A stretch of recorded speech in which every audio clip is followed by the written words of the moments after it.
Good morning and welcome to TAPP Talk number 42. Here we are live every day at 10 o'clock, and today we're talking about how do water filters work. So there are various ways that they work. There are a couple of different methods, and obviously a water filter system is different to an actual water filter. So there are two types of things. There's the system and there's the filter. And quite often, as you'll see now, a system involves one or more different types of filters, but we'll come to that. So if you've just joined us live, thank you very much for joining us.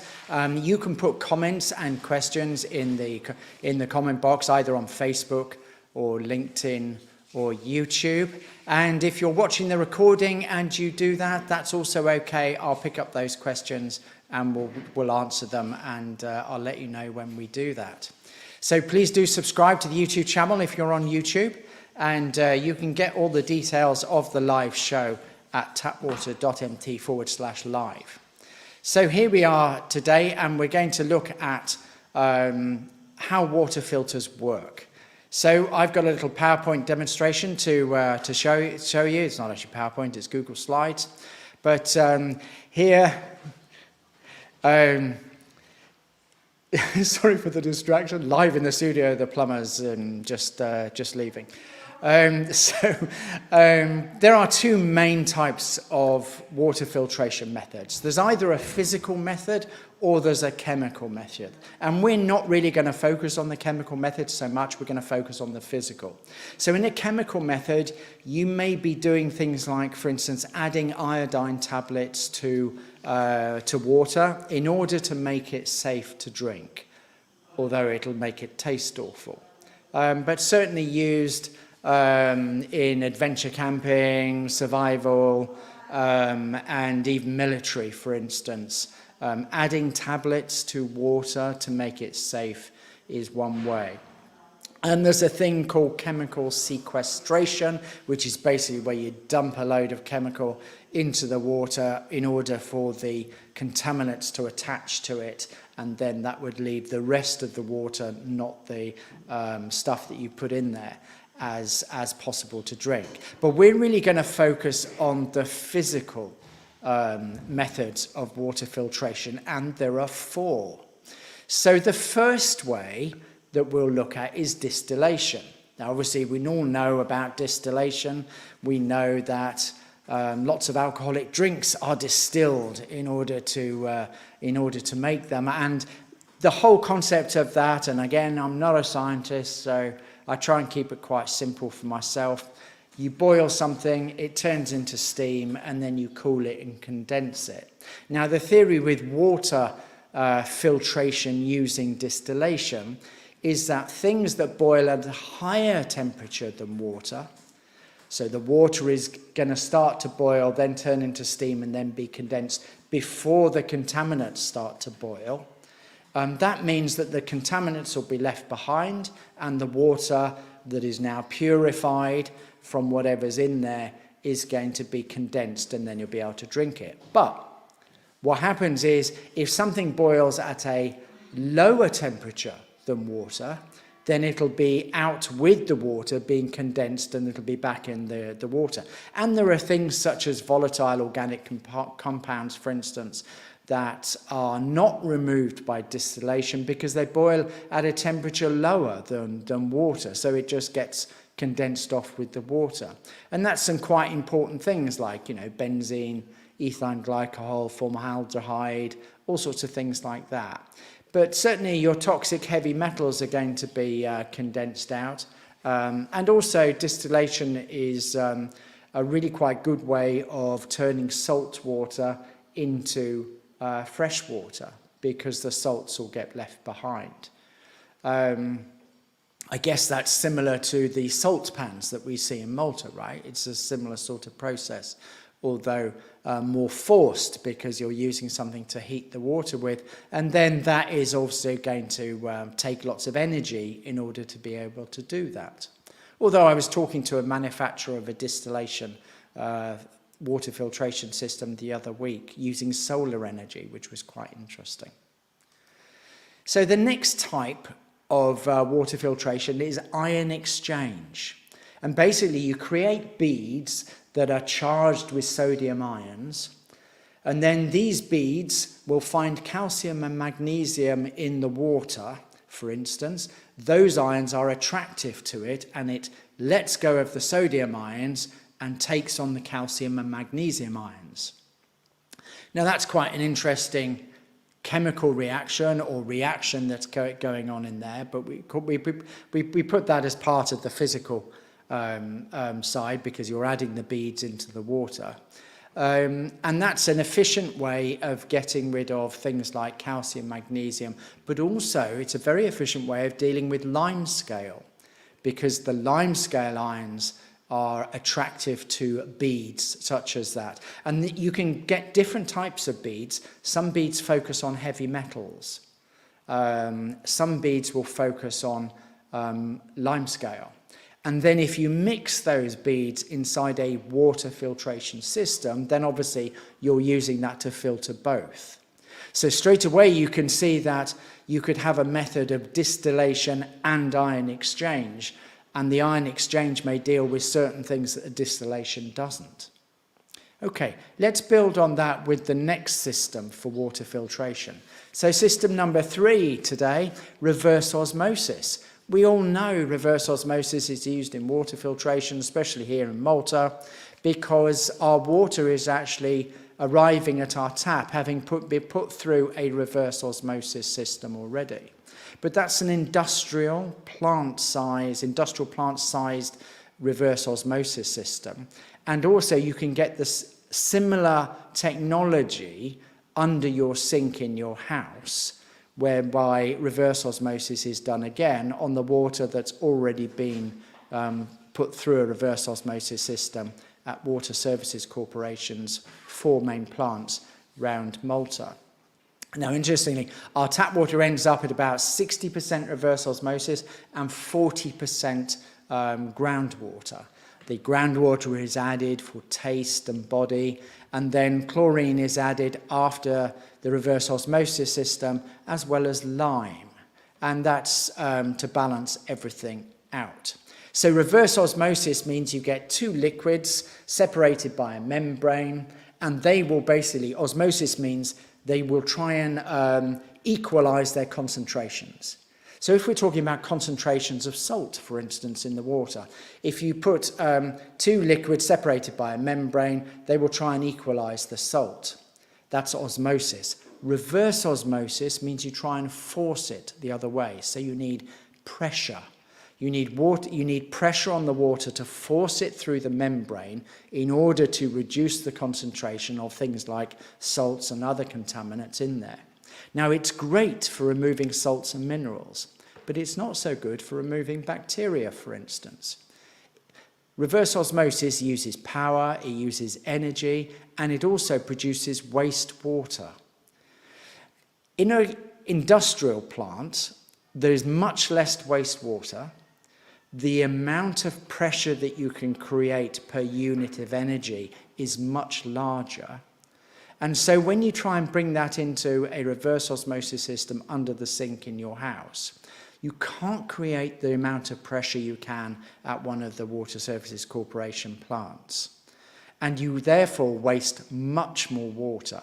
In fact, most reverse osmosis systems will produce 1 litre of drinking water and waste somewhere between 3 and 5 litres of other water, which you can have pumped through your toilet with more pumps and things like that, or not, but you're paying again and you're having more things to look after, more pipes and stuff like that. Now, interestingly, reverse osmosis as a system, as a process of water filtration, reverse osmosis does not remove chlorine.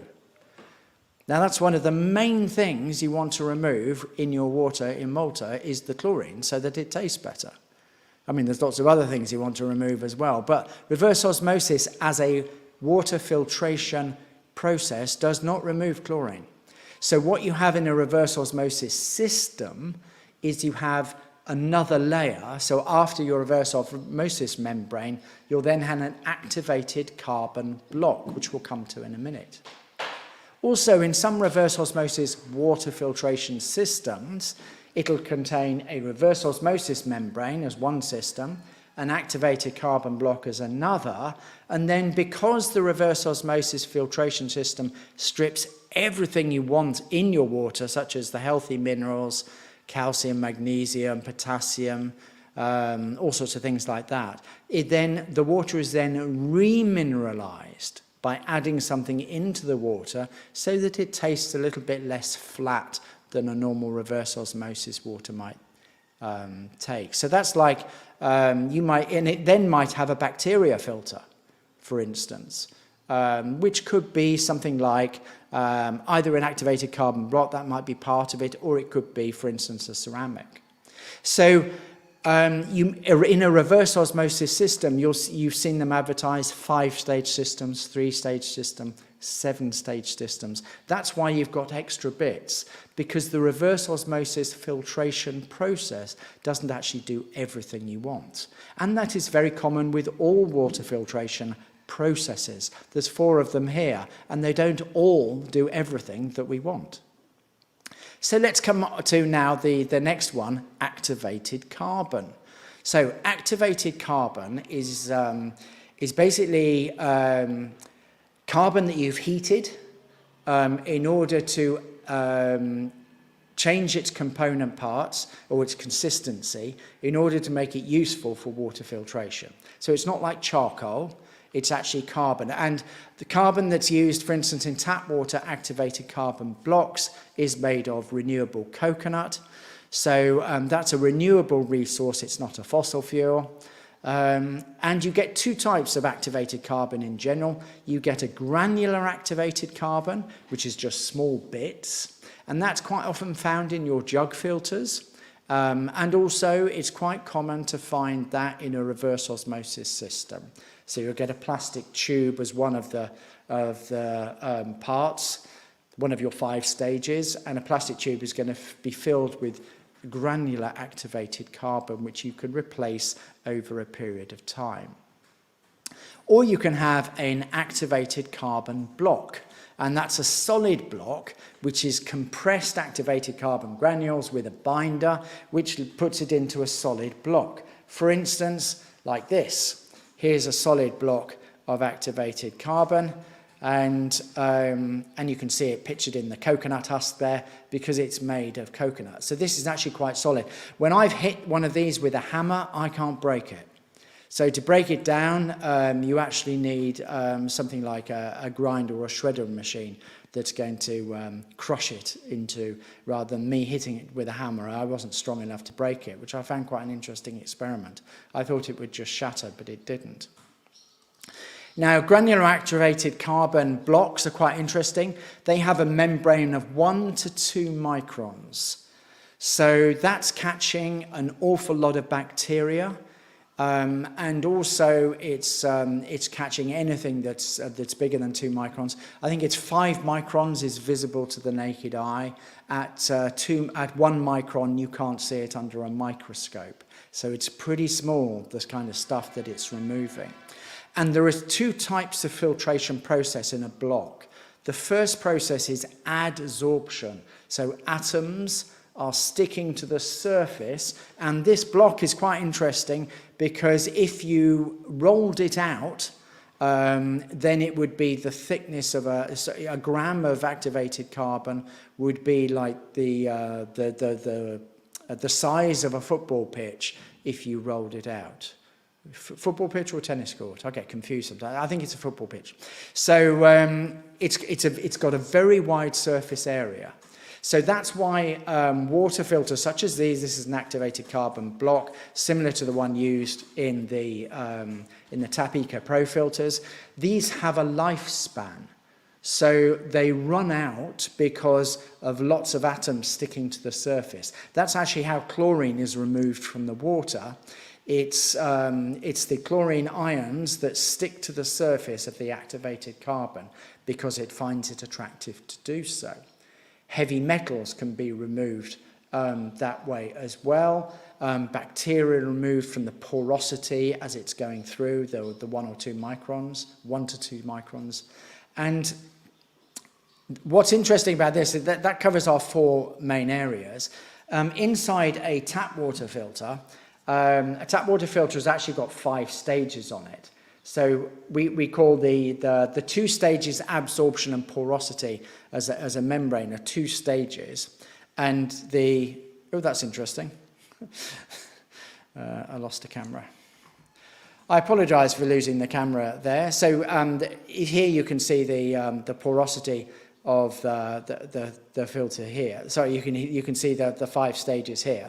So you've got the 2 stages of the activated carbon block here, and then you've got the membrane on the outside, and then inside the filter, if you can hear this sound here, you can hear these. Now these are actually beads. So what I'm going to do is just turn the other camera off and on. It seemed to have had a timeout on it, and you can hear the beads, and these beads are what we were talking about before with an ion exchange. So what's happening here is limescale is attaching itself to attaching itself to those beads, and that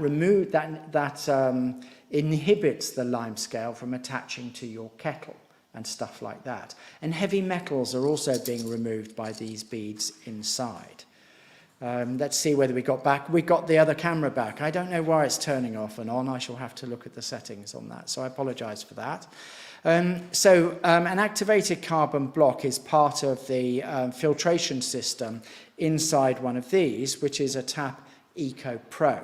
And the TAPP EcoPro is a water filter that you attach to a kitchen mixer. And really quickly, I'll just show you, it's got a filter inside here. The filter inside here is what you take out. You just change these every 3 months. It's nice and simple. There's no plumbing, no pipes, no tank. You just change this every 3 months. And inside there is an activated carbon block like this that removes over 100 different types of contaminant through the 5 layers, which is 2 types of water filtration. And that leaves your water tasting really good and free of those contaminants.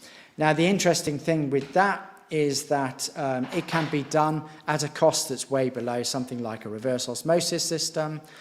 And also, it's much easier to attach because you just attach it to the tap. We also do some other types of filters as well, as you can see here. This is the EcoPro Compact. So the Compact is a little bit smaller. The EcoPro Compact has got a little filter inside here. This does 400 litres over a maximum period of 2 months. You change it every 2 months so that you don't get the kind of bacteria buildup that you might get if you left your filters for too long. So you change this one every 2 months, and you change its bigger brother every 3 months, and that can do 1,200 litres. So the main difference between these two is 400 litres for this, 1,200 litres for this, 2 months maximum for this, although you can change it every month if you needed to, and 3 months for this one. We've also got other systems that rely on carbon fibre, activated carbon fibre, such as the jug filter. And that's another, oops, not seen that before either. So that's another setting I'll have to look at. So this is the Picture Pro. The water comes out here, and you can see that you just tip the water like that, and the water will flow through this filter and then come out the other side, having been filtered. And inside there is a carbon fibre like this. This is the carbon fibre here. So this is what's doing your filtering instead of a carbon block. And also inside here, you have magnesium beads, which is adding alkalinity to the water, as well as ionizing beads to remove things like calcium and magnesium and stuff like that. So, finally, we've got the Bottle Pro, recently launched, and this is a bottle with a water filter. This is something you can carry around all the time. So the water filter is nicely neat inside this tube here. Here's the water filter, and this in fact uses the same carbon fibre that you've just seen in the Picture Pro. This is something you can carry around, so you have water on the go anytime, and you just drink it like this. It's either at 45 degrees or straight down. It's nice and easy to drink from, and this means you can be on the go and you can have filtered water. You just ask for it to be filled up inside a cafe or restaurant or wherever you are, and then you'll be able to get free water, as it were, filtered anytime you want. So thank you for being here today. My name's Phil Richards, and we're at tapwater.mt/live. You can look at our products there on the website as well, and I hope this has informed you about the different types of water filtration systems. If you've got any other questions, please do contact us through the website or on WhatsApp on 356 998 66142. It's been good to have you with us today. Thank you very much, and I will see you on the next show.